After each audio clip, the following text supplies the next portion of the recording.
My name is Brian Lee Durfee. I'm the author of The Forgetting Moon, published by Simon & Schuster Saga Press. And today we are reviewing The Shawshank Redemption by Stephen King. Now, for those of you that have followed my reviews, you know I've mentioned several times that not only am I an author, but I also work at the Utah State Prison. Now, I started in the mental health unit as a correctional officer. I moved to the gang unit, then the intake unit, and then I spent actually 3.5 years running the 6 libraries that we have at the Utah State Prison. So I know a thing or two about prisons, and I know a thing or two about libraries, and I know a thing or two about prison libraries. So if you're interested in my take on the Shawshank Redemption, I think it's going to be an interesting one because I loved this book. I actually think it's one of the best prison novels ever written, if not one of the best novels ever written. But let's get to a couple of my experiences in the prison first, and then I'm going to compare and contrast some of the realities and some of the non-realities that we've got between Shawshank Redemption, a lot of prison stories that you see, a lot like Orange is the New Black, Oz, a lot of this stuff, and the reality of prison, okay?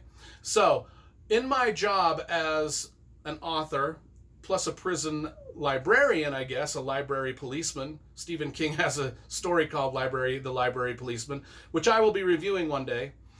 As a library policeman, as a prison guard, and as an author, well, first of all, when I got the job running the prisons, I was thrilled. I was thrilled because I knew I could get a lot of donations for our inmates' libraries. With my connections through publishing and with Barnes & Noble, we got probably 10,000 or more books donated to our libraries in the 3.5 years I was there. Great program we ran. I taught some creative writing classes to the inmates. Not only that, but my friend James Dashner, who wrote The Maze Runner, me and him put on the first ever Prison Comic-Con at the Utah State Prison. It's the first ever Comic-Con in the world ever held at a prison. And me and my friend James Dashner put that on, where we talked about writing, we talked about the film industry, the inmates watched his films, and he talked about all of that stuff like we had a panel like you would at a normal Comic-Con, and the inmates loved it. It was great. It was a great opportunity for everybody. The inmates still talk about it to this day. I'd like to do more with more authors. Possibly in the future we will. But the first ever Prison Comic-Con, me and James Dashner put that together.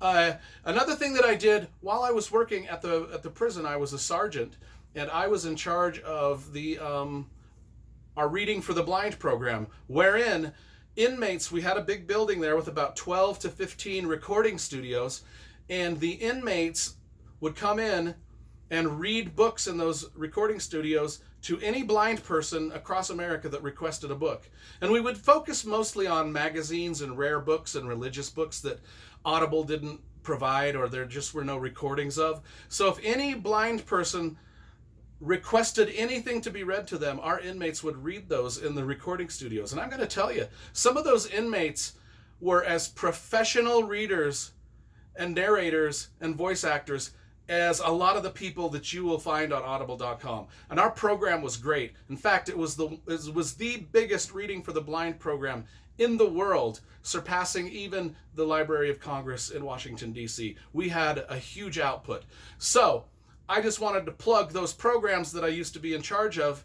I have since moved on from the libraries. I do other functions at the prison now. But the 3.5 years I spent running those libraries was fantastic. Getting those donations that the inmates needed from Barnes & Noble, all the books. By the way, if you have old books, if you want to take them to your local prison, they will accept them as donations. The inmates need books to read.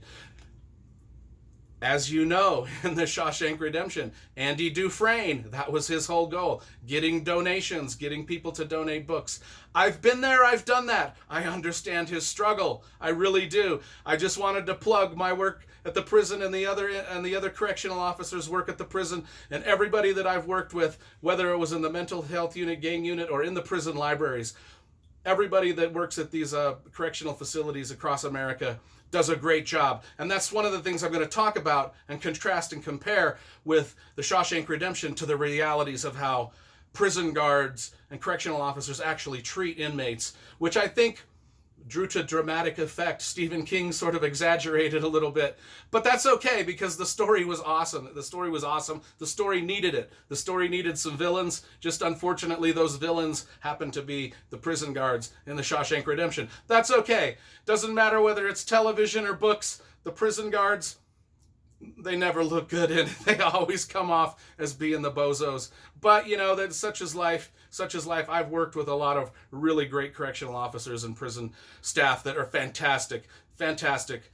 It isn't like the movies, folks. It isn't like the movies or books. But let's get to the Shawshank Redemption. Let's talk about the Shawshank Redemption. As you know, the Shawshank Redemption was 1 out of 4 books, novellas, I guess you'd say, short novels that were published in the book Different Seasons. I've got the hardcover right there, Different Seasons. The Shawshank Redemption was the first book in the Different Seasons. There was also Apt Pupil, The Body, and The Breathing Method. And I will be reviewing those individually also, because I think each one of them deserves its own review. Rather than just reviewing Different Seasons as a bundle, I will review each book within Different Seasons separately, starting with the Shawshank Redemption because it is the first book in Different Seasons. Rita Hayworth and the Shawshank Redemption is officially what it's called in that book right there. The Audible.com narrator of this was Frank Mueller. He narrated all of the stories within Different Seasons. Did a great job. Fantastic job. As you know, if you've been following my reviews, I have been reading word for word with the book in comparison to the Audible.com narration, and Frank Mueller nailed it. It was a great performance. No problems with that. So let's talk about some of the realities. I'm not going to get into the plot of the Shawshank Redemption. Everybody's seen the movie. If you're a Stephen King fan, you've read the book. We don't need to rehash this. If you haven't read it or seen the movie, I'm not going to give you spoilers, so you don't need to worry about that.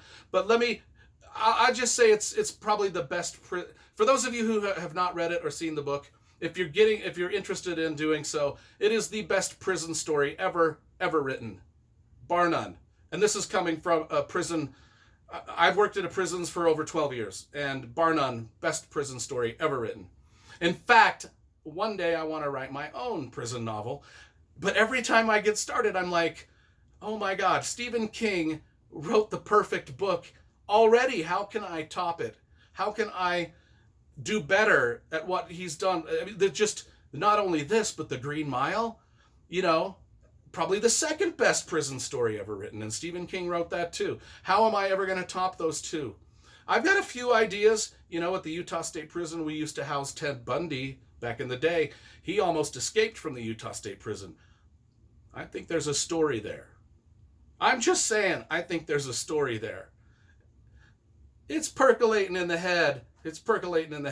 We've had a lot of famous prisons come through. Polygamous leader, I'm not going to name them all because there's a lot of them, and I don't want everybody to, just think that if I ever write a book, those people will be in the book. Trust me.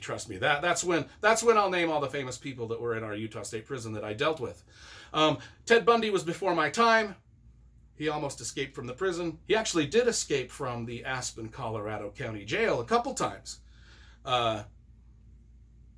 If you read A Stranger Beside Me, I think it's A Stranger Beside Me by Ann Rule, she talks about how the Utah State Prison authorities told Colorado, you got to watch this guy. He's an escape risk.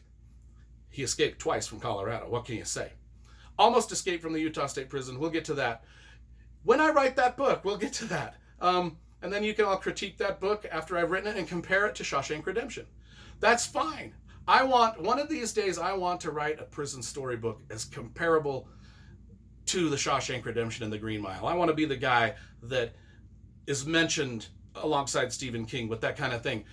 Off on a tangent, let's talk about the book Shawshank Redemption. We all know Andy Dufresne, thrown into Shawshank prison.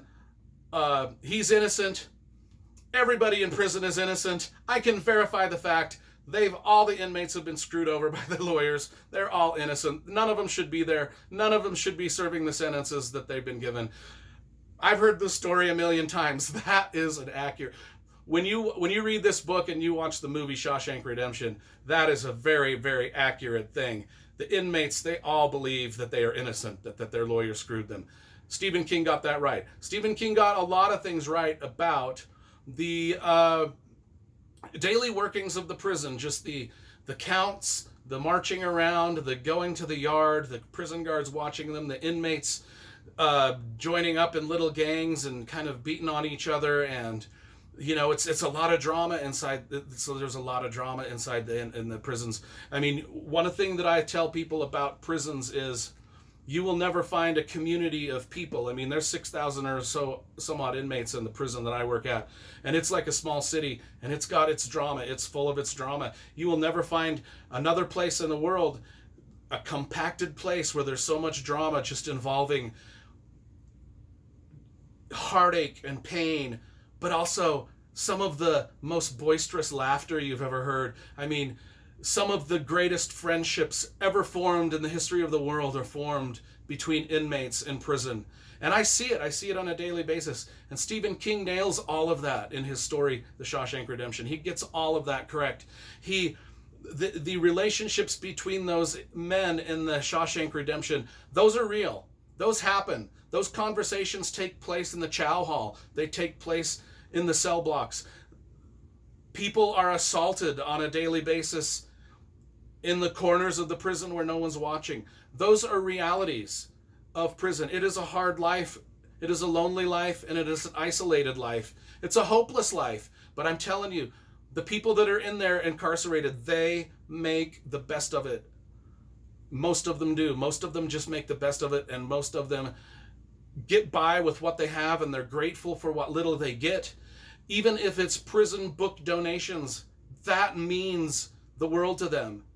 A bag of Cheetos or a Snickers bar or a can of soda can mean the world to these guys. And Stephen King really portrays that sort of desperation and hope in The Shawshank Redemption. I think that's what he gets really well. Now, The Shawshank Redemption was set in a prison 50, 60 years ago. And I honestly don't know how prisons were run 50, 60 years ago. And maybe they were run like Shawshank Prison was, where all of the prison guards were just straight up assholes, and the warden was a straight up asshole, and the prison guards were just the evil guys and out to get the inmates and out to make everyone's life miserable. In a real prison nowadays, it's just not that way. Most every prison guard I work with really, really tries to treat the inmates with respect, treat them like men, treat them as they would want to be treated. There is no real abuse like is portrayed in The Shawshank Redemption. That is the one small beef I have with that. But again, it's a small beef I have with every story that's ever done about prisons, where Orange is the New Black, Oz, anything, even Game of Thrones, George R.R. Martin treats the turnkeys like they're a bunch of morons. And I get it. Hell, even in my book, there's some dungeon guards in my book that aren't the nicest of guys, and they're kind of stupid. So even I've fallen into that.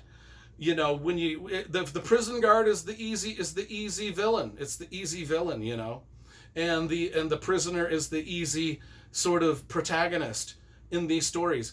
But Stephen King really plays to that angle, and like I said, I don't know how prisons were run 50, 60 years ago. It might have been like that. Maybe they did just stand at the tower and shoot guys in the back. That's the scene in The Shawshank Redemption. And maybe that happens. Maybe that did happen. I know it would not happen now without that prison guard being charged with murder and a whole lot of people getting fired over it. I mean, there's policies and procedures, and that's one of the reasons that when I watch things like Orange is the New Black or Oz or anything set in a prison, I just roll my eyes, because every piece of storyline and plot point would not happen in a real prison if they just followed prison policy, right? But that's neither here nor there. So that's just my kind of take as a veteran prison guard, as someone who ran prison libraries for 3.5 years, someone who got book donations just as Andy Dufresne got book donations in The Shawshank Redemption. That's my take on this book. Stephen King wrote the perfect prison novel. And I can overlook the fact that the prison guards are the baddies. That's fine. It makes the story interesting and it creates drama. I know in this review I did not get into a lot of the plot points of the story because I think most everyone that's watching this has seen it. So I wanted this particular review to just be a little bit different and more of like a prison guard's sort of take on the novel. Someone who's done a lot of the very same things that are in this novel, like gathering book donations, running a prison library, working with inmates.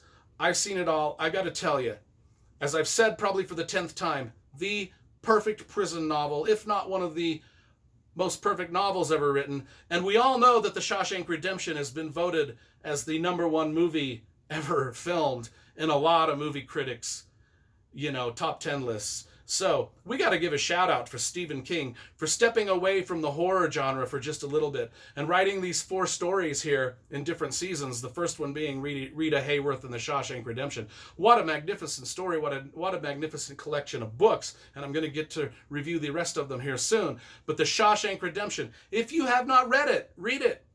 I will tell you, it matches the movie almost perfectly, plot point for plot point. A lot of film adaptations screw up the books, but I'm telling you, the film adaptation that Frank Darabont did and that Tim Robbins and Morgan Freeman performed in, they did a great job of staying really close to the actual story that Stephen King wrote. In fact, almost word for word the stories. There are some words that Morgan Freeman says that are right. There are some lines that are right directly out of the book. And you will know when he cracks jokes about his Irish heritage. Those are right out of the book, which it's brilliant. It's actually brilliant. This is a great novel. I want to write my own prison novel one day too. As I said, I rate from 1 to 10 all books that I review on this channel. This one, man, I'm giving it a solid 10. It's one of Stephen King's best, The Shawshank Redemption. 10 out of 10. Now, before I leave, as you know, if you've been following my reviews, I write novels. Every novel I write is dedicated to Stephen King, Motley Crue, and the Oakland Raiders. And I'm telling you, those 3 things were the most important things to me in my life as a kid. That's why I dedicate everything I ever write to them. So go get The Shawshank Redemption. Here we go. Shawshank Redemption. Get it, read it. If you don't want to read it, watch the movie.